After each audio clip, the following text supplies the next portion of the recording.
जय हिंद साथियों, आप लोग कैसे हैं। उम्मीद करता हूं कि आप लोग बहुत ही बढ़िया होंगे। ठीक है, तो आज की इस वीडियो में हम लोग क्लास ट्वेल्थ के फिजिक्स के आपको मॉडल सेट 2 आप लोगों को इस वीडियो में कंप्लीट याद करवाने वाले ऑब्जेक्टिव। तो इस वीडियो में आपको हम 70 ऑब्जेक्टिव को याद करवाएंगे। जो भी 2025 में बोर्ड परीक्षा देना चाहते हैं उनके लिए इंपॉर्टेंट ऑब्जेक्टिव को हम लेकर आए। ठीक है, तो शुरू से अंत तक बने रहिएगा ताकि हम आपको 100% ऑब्जेक्टिव इस वीडियो में ही याद करवा देंगे। ओके, और साथ ही साथ अगर आप लोग वीडियो को एक बार शेयर नहीं किए प्यारे साथी, तो आप लोग वीडियो को शेयर कर दिएगा। चैनल को सब्सक्राइब नहीं किए तो चैनल को सब्सक्राइब कर दिएगा, क्योंकि आपको बीच बीच में आपको कहीं भी शेयर सब्सक्राइब करने के लिए नहीं कहेंगे। ओनली आप लोग को सिर्फ आपको ध्यान देना है पढ़ने लिखने पर। ओके, चलिए तो स्टार्ट करते हैं। ज़्यादा विलम्ब ना करेंगे। आप लोग 5 से 10 सेकंड के अंदर कमेंट बॉक्स के अंदर जरूर बताइएगा आंसर। देखिए, पहले समझ लिएगा कि इसमें क्या क्या है। पहला नंबर आपको खंड आ में वस्तुनिष्ठ प्रश्न रहेगा, जिसमें से आपको 70 प्रश्न दिया रहेगा। 35 प्रश्नों का उत्तर देना। एक क्वेश्चन के लिए 1 नंबर, 35 क्वेश्चन के लिए आपको 35 नंबर यहाँ से आपको मिलने वाला। ओके, ध्यान दीजिएगा। अब आइए हम लोग क्वेश्चन नंबर 1 की ओर बढ़ते हैं।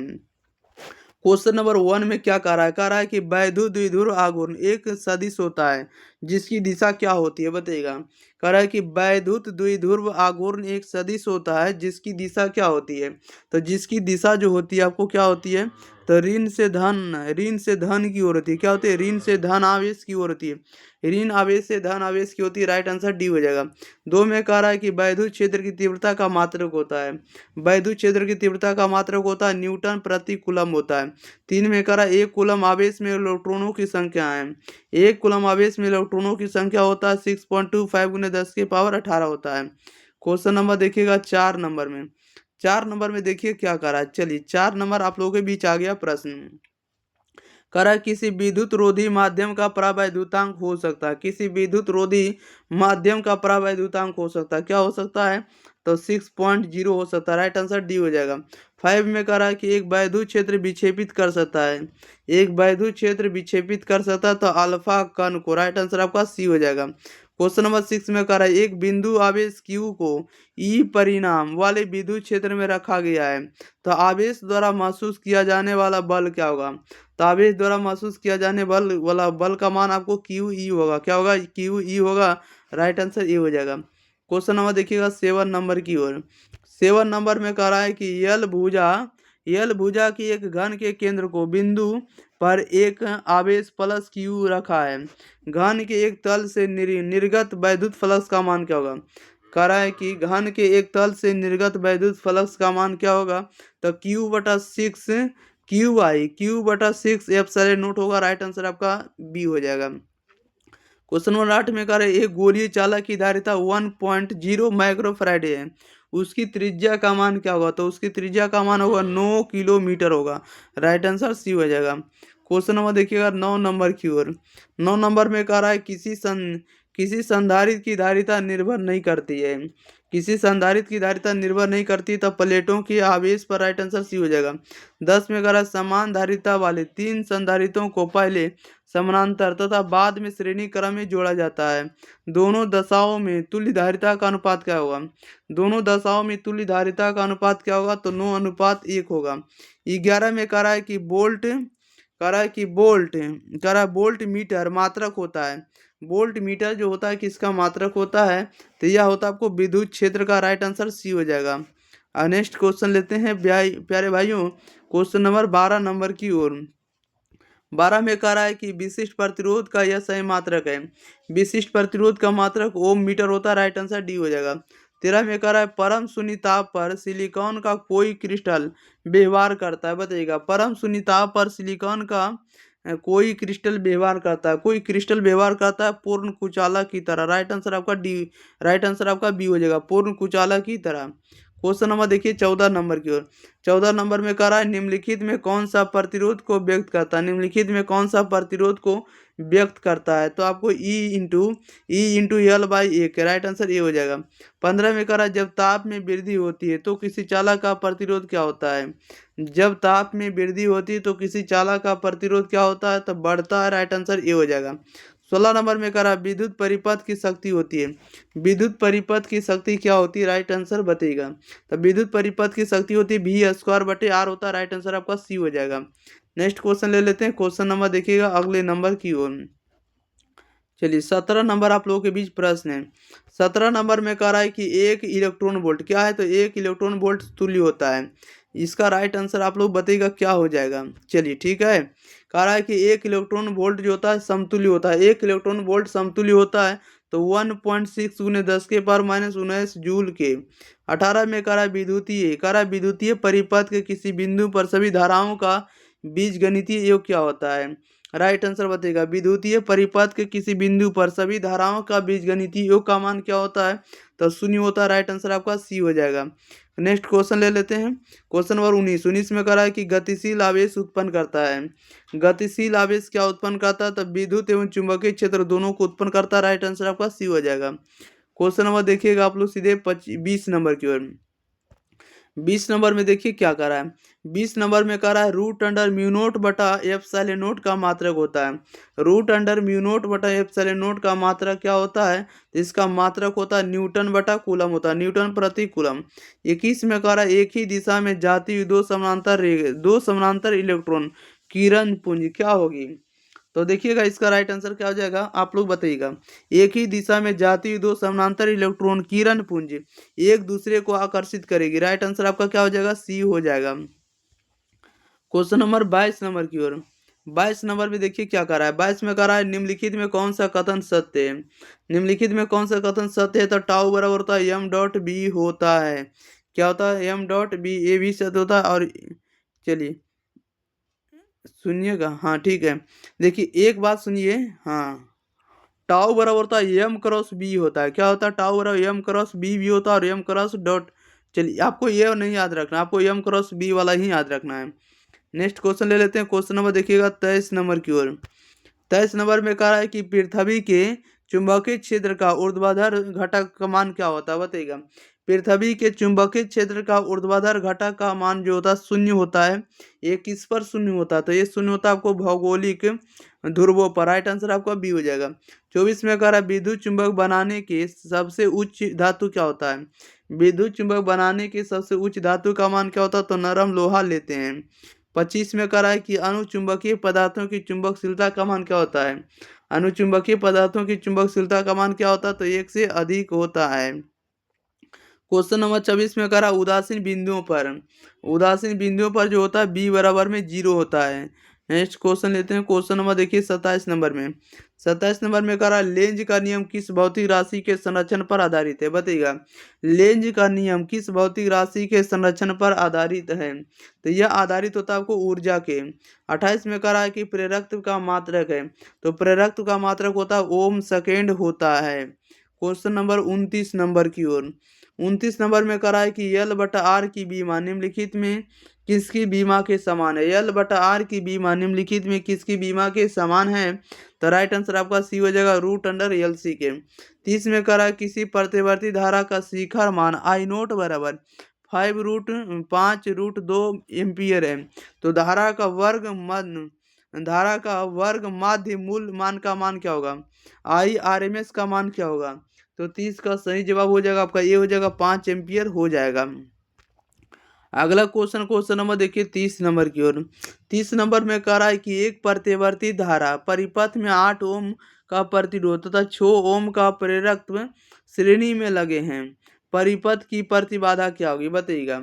एक प्रतिवर्ती धारा परिपथ में 8 ओम का प्रतिरोध तथा 6 ओम का प्रेरकत्व श्रेणी क्रम में लगे हैं, परिपथ की प्रतिबाधा क्या होगी, तो प्रतिबाधा होगी 10 ओम होगा। 32 में कह रहा है कि तप्त तार आमीटर तथा तप्त तार वोल्ट मीटर दोनों का कार्य सिद्धांत धारा के निम्नलिखित में से किस प्रभाव पर आधारित है। धारा के किस प्रभाव पर आधारित है, तो चुंबकीय प्रभाव पर। 33 में कह रहा है कि विशुद्ध प्रेरकीय परिपथ में शक्ति गुणांक का मान क्या होगा, तो शक्ति गुणांक का मान होता है 0 होता है। राइट आंसर ये हो जाएगा। नेक्स्ट क्वेश्चन नंबर देखिए 34 नंबर की ओर। चलिए 34 नंबर आप लोगों के बीच प्रश्न आ चुका है। क्वेश्चन नंबर 34, ठीक है बताइएगा प्यारे भाइयों। 34 नंबर में कह रहा है किसी ट्रांसफार्मर में क्या संभव नहीं है। किसी ट्रांसफार्मर में जो क्या संभव नहीं है, तो दिष्ट धारा संभव नहीं है। 35 में करा एल आर परिपथ की प्रतिबाधा है। एल आर परिपथ की प्रतिबाधा क्या होती है, राइट आंसर बताइएगा। तो इसकी प्रतिबाधा होती है √r² plus omega square L square. 36 में करा निम्नलिखित में कौन सी तरंगे वैद्युत चुंबकीय नहीं है। निम्नलिखित में कौन सी तरंगे जो है वैद्युत चुंबकीय नहीं है, तो अल्फा तरंगे नहीं है। क्वेश्चन नंबर देखिएगा आप लोग 37 नंबर की ओर। चलिए 37 नंबर में आप लोग भी बताने का प्रयास करिएगा। ओके, 37 में कह रहा है कि सबसे अधिक आवृत्ति की तरंगे, सबसे अधिक आवृत्ति की तरंगे होती है रेडियो तरंगे। 38 में कह रहा है कि विद्युत चुंबकीय तरंगों के संचरण की दिशा होती है। विद्युत चुंबकीय तरंगों के संचरण की दिशा क्या होती है, तो संचरण की दिशा होती है E×B के समानांतर होती है। क्वेश्चन नंबर देखिए 39 नंबर की ओर। 39 नंबर में क्या करा, 39 में करा है कि 1/2 ε0 E², जहाँ ε0 जो होता है निर्वात की विद्युतशीलता तथा E जो होता है विद्युत क्षेत्र होता है, इसकी बीमा क्या होगा, 1/2 ε0 E² की बीमा क्या होगी, तो इसकी बीमा होगा m l-1 T² होगा। क्वेश्चन नंबर 40 में करा यदि किसी माध्यम से निर्वात में संपूर्ण आंतरिक परावर्तन के लिए क्रांति 29 डिग्री हो, तो माध्यम में प्रकाश का वेग क्या होगा, तो माध्यम में प्रकाश का वेग होगा 1.5 × 10⁸ मीटर प्रति सेकेंड। क्वेश्चन नंबर 41 नंबर की ओर।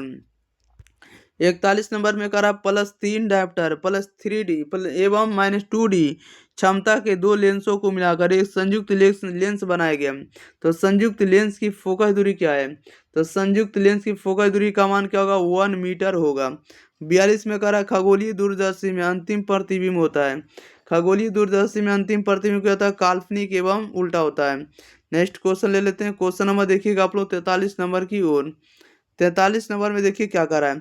43 में करा समान आयाम एवं समान तरंगदैर्घ्य की दो प्रकाश तरंगे अध्यारोपित की जाती है। परिणामी तरंग का आयाम अधिकतम होगा जब उनके बीच कालांतर का मान क्या होगा, जब उनके बीच कालांतर का मान 0 होगा।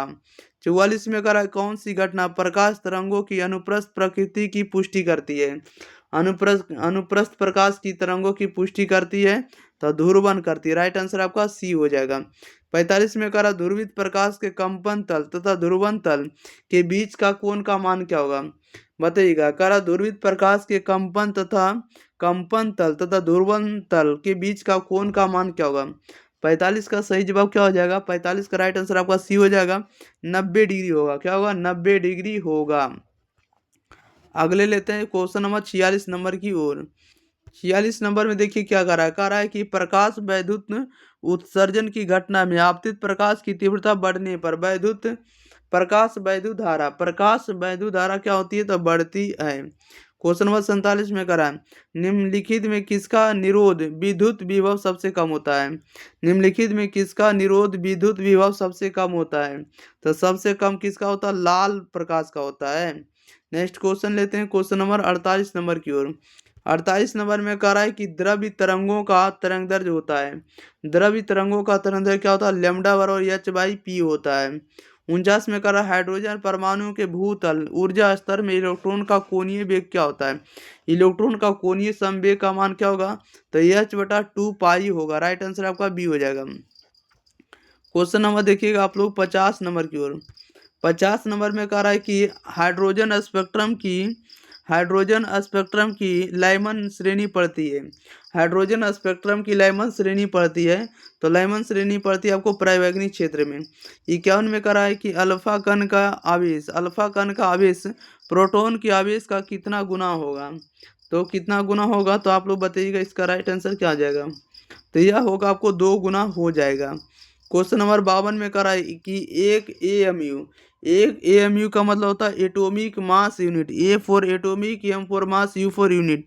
एक एएमयू के तुल्य ऊर्जा होगी, एक एटॉमिक मास यूनिट जो होता है कितने ऊर्जा के तुल्य होती है, तो यह होती है 931 मेगा इलेक्ट्रॉन वोल्ट के। क्वेश्चन नंबर 53 कह रहा है कि सूर्य की विकिरण ऊर्जा का स्रोत है। सूर्य की विकिरण ऊर्जा का स्रोत क्या होगा, तो नाभिकीय संलयन होगा। राइट आंसर आपका डी हो जाएगा। नेक्स्ट क्वेश्चन ले लेते हैं। क्वेश्चन नंबर देखिएगा आप लोग 54 नंबर की ओर। चलिए 54 नंबर आप लोगों के बीच प्रश्न आ चुका है। 54 नंबर में कह रहा है कि पी टाइप अर्धचालक वैद्युत रूप में होता है। पी टाइप अर्धचालक वैद्युत रूप में होता है, तो यह वैद्युत रूप में होता है, उदासीन होता है। 55 में कह रहा है कि जर्मेनियम डायोड का प्राचीन जर्मेनियम क्या है, जर्मेनियम डायोड का प्राचीर विभव का मान क्या होगा? तो इसके प्राचीर विभव का मान 0.3 वोल्ट होगा। 56 में करा आया मॉड्यूलेशन सूचकांक का मान क्या होगा, बताइएगा। आया मॉड्यूलेशन सूचकांक का मान क्या होता है? तो 1 तथा 0 के बीच होता है। 57 नंबर में क्या करा है? 57 में करा यदि गोले पर आवेश 10 माइक्रोकूलम हो तो इसकी सतह पर विद्युतीय फ्लक्स क्या होगा? यदि गोले पर आवेश 10 माइक्रोकूलम हो तो इसकी सतह पर विद्युतीय फ्लक्स का मान क्या होगा? तो 36 पाई गुने 10⁴ न्यूटन मीटर स्क्वायर प्रति कूलम है। 58 में करा कि स्वप्रेरक वियल तथा कोणीय आवृत्ति ओमेगा के गुणनफल की इकाई होती है। बताइएगा, स्वप्रेरक वियल तथा कोणीय आवृत्ति ओमेगा के गुणनफल की इकाई क्या होती है? तो इसकी इकाई को ओम कहते हैं। 59 में करा एक आवर्धक लेंस जिसकी क्षमता 12D है, यह आवर्धन क्षमता क्या होती है? यह आवर्धन क्षमता आपको 4 होगी। अगला क्वेश्चन नंबर देखिए 59 नंबर करा है कि ब्रूस्टर का नियम है। तो ब्रूस्टर का नियम क्या होता है? तो ब्रूस्टर का नियम आप लोग बताइएगा। तो म्यू बराबर होता है tan IP होता है। 61 में करा है कि यदि किसी विभव मापी के तार की लंबाई बढ़ा दी जाए तो संतुलन बिंदु प्राप्त होगा। तो संतुलन बिंदु का जो मान होगा आपको अधिक लंबाई पर प्राप्त होगा। 62 में करा है नैंड द्वारा का बुलियन बीजगणित क्या होगा? नैंड द्वारा का बुलियन बीजगणित का मान क्या होगा? तो ये होगा आपको A.B के ऊपर रेकरिंग होगा। क्या होगा? A.B के ऊपर रेकरिंग बराबर 22 हो जाएगा। 62 नंबर का C हो जाएगा। अगले क्वेश्चन लेते हैं, क्वेश्चन नंबर 63 नंबर कह रहा है कि एक समतल तरंगात निम्न में से किसका भाग होता है? एक समतल तरंगात जो था किसका भाग होता है? तो गोलीय तरंगात का। क्वेश्चन नंबर 64 में करा निम्नलिखित तार्किक परिपथ का आउटपुट है। बताइएगा, निम्नलिखित तार्किक परिपथ का आउटपुट होगा। तो ये आउटपुट जो होगा आपको y बराबर ए प्लस बी के रेकरिंग होगा, या तो ए रेकरिंग प्लस बी रेकरिंग होगा। अगले क्वेश्चन नंबर 65 नंबर की ओर। 65 नंबर में देखिए क्या कर रहा है। 65 में कर अगर प्रकाश का वेग हवा में 3 × 10⁸ मीटर प्रति सेकंड तथा जल में 2 × 10⁸ मीटर प्रति सेकंड है तो उसका क्रांति कोण क्या होना चाहिए? तो उसका क्रांति कोण का मान होना चाहिए साइन इनवर्स 2/3 होना चाहिए। 66 में करा अबिंदुकता दूर करने के लिए कौन सा लेंस इस्तेमाल होता है? बताइएगा, अबिंदुकता दूर करने के लिए कौन सा लेंस इस्तेमाल होता है? तो राइट आंसर आपका सी हो जाएगा, बेलनाकार लेंस का। अगले क्वेश्चन नंबर 67 नंबर का है कांच के लिए किस रंग का अपवर्तनांक सबसे अधिक होता है? बताइएगा, कांच के लिए किस रंग का अपवर्तनांक सबसे अधिक होता है?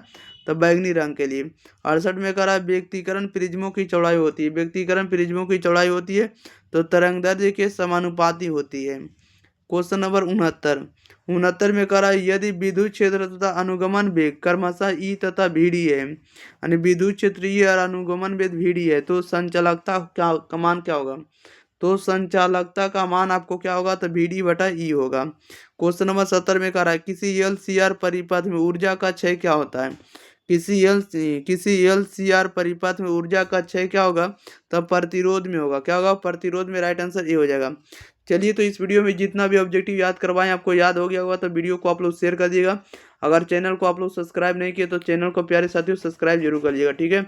और इस ग्रुप के साथ आप लोग जरूर जुड़ जाइएगा 90 65 71 94 39। इस ग्रुप के साथ आप लोग जरूर व्हाट्सएप ग्रुप के साथ जुड़ जाइएगा ताकि आपको 100% वायरल क्वेश्चन का आंसर की आपको सबसे पहले मिलेगा और आपको वायरल क्वेश्चन पेपर का आपको सब्जेक्टिव क्वेश्चन भी आपको सबसे पहले देंगे। ओके, एग्जाम में जाने से पहले। तो मिलते हैं हम लोग अगली वीडियो साथ। तब तक के लिए thank you for watching this video. धन्यवाद।